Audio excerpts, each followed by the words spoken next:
Well, South Africans are on a movement known as Operation Dudula, targeting foreign undocumented residents, raiding their homes and businesses, and are asking them to leave the country. Now, protesting members of the Dudula movement have gone around houses and shops in South Africa, most prominently in the Gauteng province, to find foreign nationals without valid paperwork.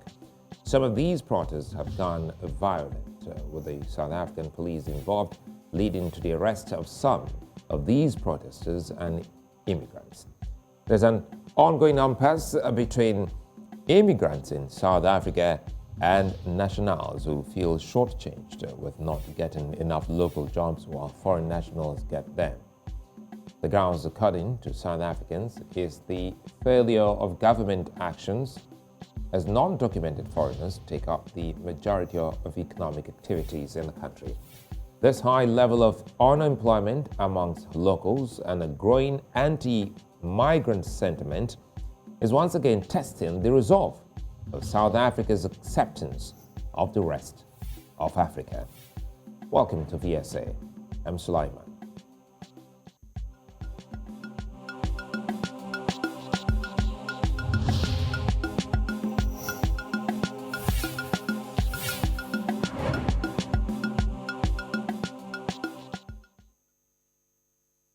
Now, these protesters say they're not xenophobes. Xenophobia, according to them, isn't what this is about. Rather, they see it as a way to restore what's theirs. Many South Africans claim to be out of jobs because undocumented foreign nationals have taken over the job space.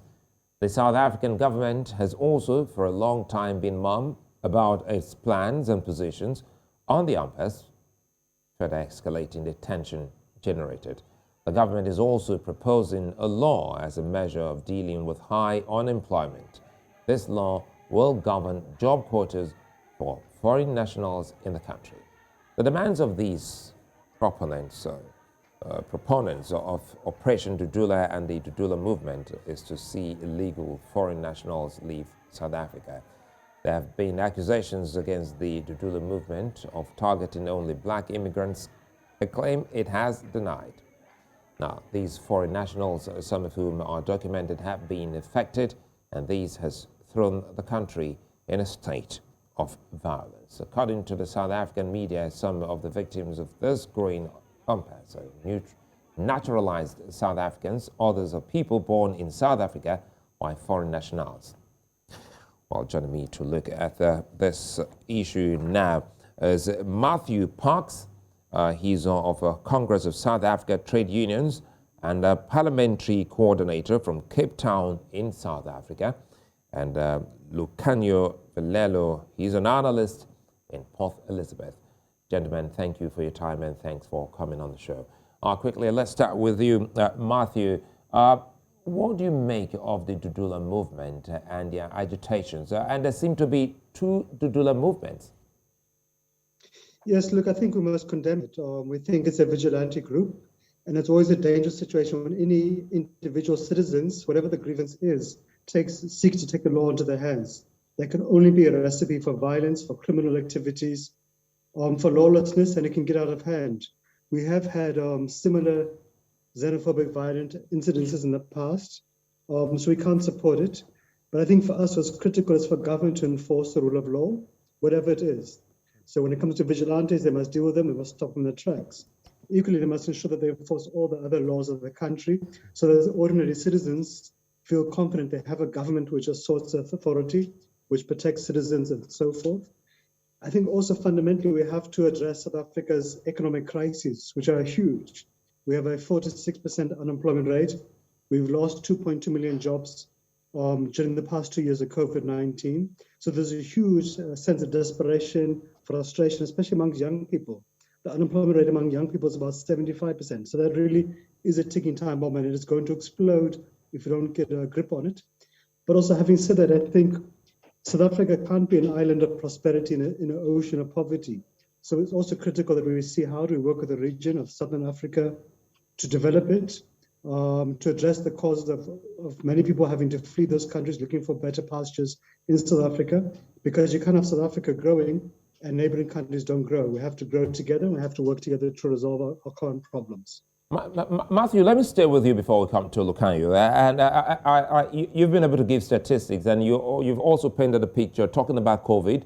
And it means one thing for the continent, South Africa inclusive, that the continent needs to play catch up on lost resources, lost manpower, lost time. So what's the role of the government in the current impasse? It looks like the government is slow to talking and weighing in on this. Has it been a fair response to either parties? No, I think government has been very slow on many issues over the past decade. I think South Africa is emerging from a decade of corruption, of state capture. So we really are seeing a very weakened state. It's weak in terms of enforcing the rule of law. It's weak in terms of ensuring the delivery of basic services like water or roads or electricity. But it's also weak in terms of facilitating economic growth and reducing unemployment. So those are many things, as you're saying, we have to play catch up. We don't have the luxury of time. We can't expect pity from other countries or other continents because they're also equally facing huge challenges during COVID-19. Equally, we have to look at what needs to be done in neighboring states because no matter how much South Africa grows, we can't grow if Zimbabwe, Mozambique, if Angola, Zambia, etc. are not growing as well. It's just simply not sustainable for one part of the continent to grow and other parts of the continent to be left behind. So it requires us to be creative, to be smart. How can we collaborate? And there are possibilities. For example, the African Continental Free Trade Agreement. It opens huge possibilities for African countries to export to each other, to collaborate on manufacturing goods, as opposed to us simply importing cheap goods, for example, from Asia, which undermines local manufacturing jobs, which could have easily been saved or grown across the continent. Lukhanyo, thanks. I'm excited seeing you. Thanks for your time. You're a young African just like many others. And when things like this are happening, listen to Matthew, every African, irrespective of where you are, must be concerned. So what's the vibe? What do you get out there by talking to your fellow South Africans, who, especially those who are of the movement? Thank you very much, Matthew. To be honest with you, I haven't particularly spoken to people of this particular movement, but I have had conversations with people from other movements that are similar to them. There is a growing movement in South Africa called Put South Africa First. Again, if you've heard the name, probably mirrors something that we've seen in other countries, like in the USA with the America First. So what we're finding here is a group of young people, as already correctly identified by Matthew, a group of young people who are desperate for jobs. If you have 3/4 of the population of young people in South Africa looking for jobs but not being able to find jobs, or being desperate for jobs but have gotten to a point where they're so discouraged they're not even looking for jobs, then it's a crisis for the country. 75% is something that should have stopped the entire ministry, the entire cabinet should have been stopped in its track to resolve the issues. When you speak to young people, there's a level of desperation, there's a level of not knowing what to do. So in times like that, it's not surprising to me that these sentiments that already studies show exist already, even in good times, start flaring up to actionable violence, as we've seen now in Alexandra. If you remember, in 2008, during the financial crisis, South Africa was bleeding jobs like the rest of the world. And in South Africa, we had the biggest xenophobic attacks, which were countrywide, and a lot of people died as a result. So during this pandemic, a lot of people have also lost jobs. So it should not have come to anyone as a surprise that this is something that would happen. But I think the government needs to do something more, and it also needs to do something different than what it has done since 2008. I think also civil society needs to start thinking about addressing the sentiments, but also doing something to address the underlying issues that cause this violence. And Lukhanyo, do you think that the populace or the people, civil society, hasn't actually done enough in sensitizing the people? Because if you look at the locals and these people who are out there on the streets, it looks like they don't have the kind of information yourself and Matthew and some others, have? Well, from my assessment, there seems to be, well, in civil society, there's different civil society organizations in South Africa, and they're all engaging in their different mandates. There seems to be a few that address what the locals think about foreign nationals in South Africa in particular. Most of the ones that I'm aware of, it's about integrating foreign nationals in communities. It's about ensuring that they have the right documentation that they need. It's representing them when the state is giving them challenges, or state officials or civil servants. It's ensuring that they're feeling safe. It's ensuring that they're getting jobs. They're living in South Africa, basically. It's ensuring that people get their refugee status recognized by the country, and also, if they're seeking refuge, to expedite the process. So I've found that those civil, as good and well-intended as they are, we need more within the civil society space in terms of addressing what the locals are experiencing when they see foreign nationals coming into their communities. And I think there is some lack there, and I think there's space for it to be addressed. Okay, let's quickly bring in Matthew back. Matthew, you had a trade union, and probably you have a better idea of the work situation in the country. Is this a question of the capacity shown by foreign nationals or locals just being ignored?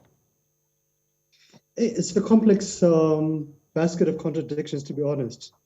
There is a huge flood of migrants into South Africa from Zimbabwe with the collapse of Zimbabwe, from other parts of Africa because of the lack of economic opportunities, even from as far afield as countries in Asia, etc.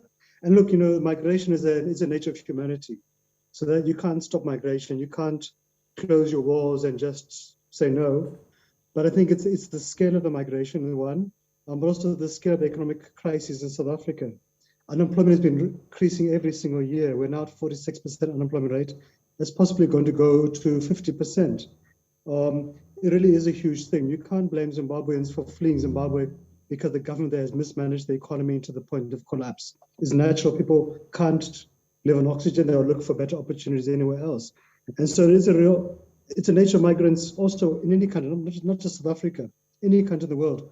Migrants will go to a country, and because of the horrendous conditions back home, they'll accept any wage, even below a minimum wage that's normally given to locals in that country, because of the desperation. That creates tension among South Africans. So South Africans will say, well, the minimum wage is 20 Rand an hour. As a migrant worker might say, well, I'm willing to accept 10 Rand an hour because of my conditions at home. So the employer will be happy to take a migrant worker and exploit them, undermine the labor laws, because it's cheaper for them. They don't care about the friction it causes between South African workers and migrant workers. They don't care about paying the migrant worker the wage they're entitled to according to the minimum wage laws of the country. The other difficulty is that many of the jobs that you find migrants normally across the world, including here in South Africa, opt for those low-skilled jobs, like a waiter in a restaurant, a gardener, a cleaner, security guards, farm workers. Again, those employers, because those are very low-profit companies, often are willing to cut corners to save profits. And of course, you have an economic recession, so it puts more pressure on those companies. But again, those are jobs, because they're low-skilled, you would have hoped it would have helped to absorb young people who don't have the skills yet to get them into the economy and get them onto their feet. So it really caused a lot of friction. And we've seen in South Africa every now and then, that friction boils out into xenophobic violence. It might start over a small issue in a particular community, and then it spreads across the country. And government has been shown to be very weak to manage those kinds of violence. And that creates tensions between South Africa, the rest of the continent. But I think also, to be fair to the South African government, some of our other countries' governments are outsourcing the problems. So Zimbabwe has to address its economic and political crisis. It cannot simply sit back on its laurels and say, well, we encourage migration to South Africa because there's less people we must sort out in Zimbabwe, because it's just a ticking time bomb. But I know that the solution is not easy. The solution would be to say, how can we help develop Zimbabwe? How can we help develop Mozambique? How can we partner? And it's very difficult when all of us... Matthew, I'll come back sort of before we close. We'll come back to those solutions. I'm excited more that because you're here, so that you can also tell us about what COSATU is about and what it can actually do. in helping solve the situation. But quickly here, before I go back to Lukhanyo, what do you think of the protest? Historically speaking, have they worked in South Africa? Historically, we've not had this kind of a problem. Historically, migrant labor has always been part of South Africa's social fabric. Our mining industry, for example, was built upon the migrant labor from Malawi, from Lesotho, from Botswana, Mozambique. You had one of our biggest unions, the National Union of Mine Workers. In fact, the former president was from Lesotho. We've had many trade union leaders coming from different countries. But that was always a managed situation. What we had in the last 10 years has really been, as the state capacity is frayed, as our borders have become unpatrolled, insecure, as other countries in the region have had real economic crises, it's really gotten out of hand. And unfortunately, it's gotten out of hand at the same time as our economy has been going in a downward spiral. So the two kind of things are colliding together, and they're going to erupt into violence unless we find a way to turn it around as quickly as possible. As trade unions, we try to ensure that employers abide by the labor law. The laws are clear that a migrant worker has the same rights as a South African worker, but also puts obligation on the employer to ensure that migrant workers have the work permits, their skills match the need of the job, etc. And often you don't find that happening, and again, it just adds fuel to the fire. So, look, can you help us here? South Africa has been known to witness cases of xenophobia in the past, but these protesters this time are saying, we're not xenophobes. That's not what this is about. So what do you think really this is about? So South Africa has a weird relationship with labeling that behavior. I could do something here that may be perceived by other people to be xenophobic, and I will not dispute the action and the behavior, but I'll dispute you labeling it as being xenophobic. We see it with racism. People will be recorded doing something that is explicitly racist, but they're not protesting that they're being recorded for doing something that's racist, but the protest being labeled as racist. So I think that's the one point. Another thing is that I think what is happening here, and I'm going to slightly differ from Matthew and Matthew's contributions. I think the problem of unemployment in South Africa, number one, is structural. We've had high unemployment in this country for decades, since the advent of democracy, almost 30 years ago.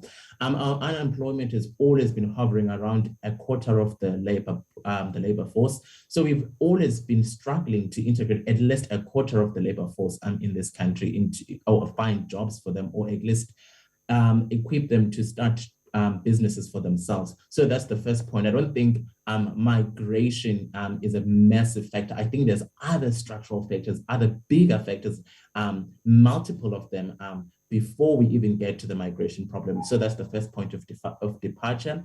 The second point of departure is that even though there are these crises in the neighboring countries, I don't think we South Africans are although we receive a bulk of those, I think the numbers are a bit exaggerated. South Africans may think that the official statistics don't put the migrants in South Africa, and I'm including all migrants in South Africa, above 10% of the population. So we have about 60 million people in South Africa. They don't place them around like 6 million 6 million people. So the second point of departure is, even though we may put migration as part of the equation of trying to solve the employment question, I think if we took up all the migrants in this country and we uprooted them, we will still have a structural problem of unemployment. And I think there's another misconception that people do when they're talking about migrants, that they imagine a migrant who's downtrodden, who's probably working class, who's probably very desperate, who needs a job. But I think historically in this country, we've had a skills problem where we had to attract highly skilled people from across the continent, and in fact, the rest of the world. And it wasn't so long ago, it was about 15 years ago, in the early 2000s, when we had a lot of teachers coming from neighboring countries, a lot of highly skilled civil servants who come from weakened states in neighboring countries, coming to assist the country, to build the country to where it is now. In fact, this is mirrored by the growing number of the Black middle class. It has just recently grown in the past 15 years. Before, we didn't really have a very significant Black middle class in this country. So that's the second point, that there is actually middle class people and higher class people. So when we're talking about jobs, are we also including those jobs that are highly skilled jobs? Are they taking over jobs from South Africans? How many South Africans have post-matric or post-high school or post-secondary education in this country? So those are the questions that we need to ask ourselves when we say the problem is just an economic one. I think for me, the problem. Well, apologies. Lukhanyo, looks like we lost the connection to you there. I'm hoping that you get back. Let's quickly get to Matthew, and we'll start talking about some of the solutions as we wind down. The government is creating a job quota for foreign nationals. Perhaps, do you think that can actually help the current, challenge that the country is dealing with? Well, it looks we are like taking non-white foreign nationals. Okay, Lukhanyo, sorry, I lost you for a bit. Just as I was going to Matthew, I lost Matthew. Now you're back. Good again. You're both back. I don't know what's happened, but again, I'm happy that you're both back. So, Lukhanyo, let's finish with you before we go to Matthew. I was actually throwing a question at Matthew, but let's listen to you before we get to Matthew. Now we're winding down. You've been able to tell us where you differ in your analysis on this particular issue, which is very, very important to Africans. Have you been able to think of some way out of it? Because this doesn't really look good. Now you talked about education. It looks like some categories of South Africans deliberately don't want to, go to school. And if ultimately they can't find a job, that anger is, vented on non-South Africans as a cause for their joblessness. Lukhanyo. I think where I was leading towards is that this is an issue of state failure. The South African state has failed the South Africans, and Matthew has alluded to this. There has been a lot of funds that have been siphoned from the state by politicians. And so you find that there's problems in schools. So South Africans may not be deliberately, at least the overwhelming majority of them from what we find in studies, dropping out of school or not pursuing post-secondary education qualifications. It's because they don't have resources. We had Fees Must Fall not so long ago. It was about how many years? 2015. So that was about 7 years ago. Because students could not afford to pay for fees. And that, again, is the failure of the state to fund public education in this country. It's also the failure of the state to ensure that people have the right skills that are needed by the South African economy. And I think the way our education system is structured is failing to ensure that young people leave the secondary education with skills that are needed by the economy in South Africa.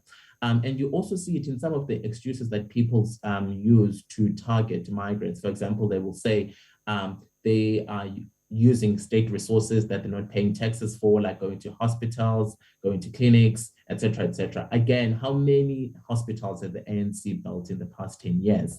And is that mirroring the population growth in this country? So there's a question. I don't mean to button. Apologies for buttoning because I'm trying to play catch up here. But these are concerns that the government should also look into. Let's quickly bring in Matthew here so that we can wrap up. By the way, it's International Women's Day, so I got the ladies waiting on us, so we don't eat up their time. So Matthew, quickly here, solutions now. How can we get out of this? And let us in quickly, if you can pack this together, what COSATU is also doing to help the situation at the moment.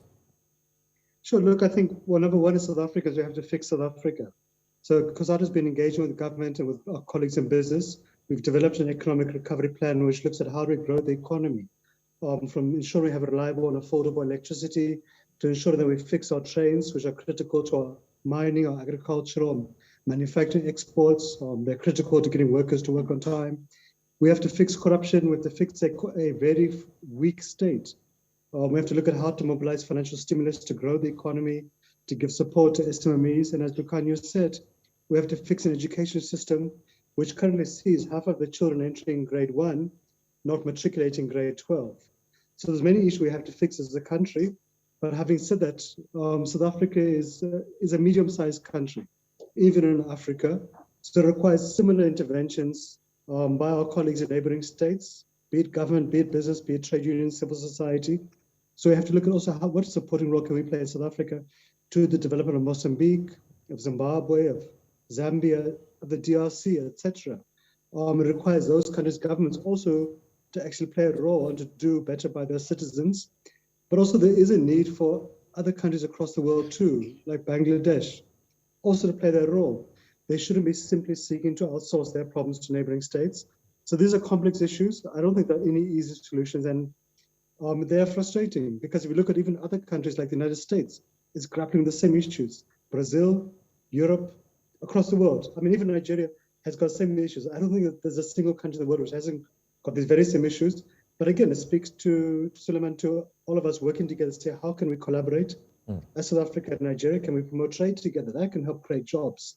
Can we invest in education opportunities? Can we integrate our railway network to boost trade amongst African countries, as opposed to us simply buying our clothes from China, for example? So it requires a lot of smart and hard work, but the alternative is much worse. I think it's better for us to do the hard work than to give up and to fold our arms. Well, I think it's a conversation that we really must stay on, as highlighted by you both. We must stay on this and ensure that we keep talking to ourselves and see how we can develop every city, every country, and ultimately get the continent going. Many thanks. Speaking with us, Matthew Parks, who is the Congress of South Africa Trade Unions and Parliamentary Coordinator from Cape Town in South Africa, and Lukhanyo Velelo, a beautiful analyst there from Port Elizabeth. Thank you for your time, gentlemen, and we hope to see you again here on The Square.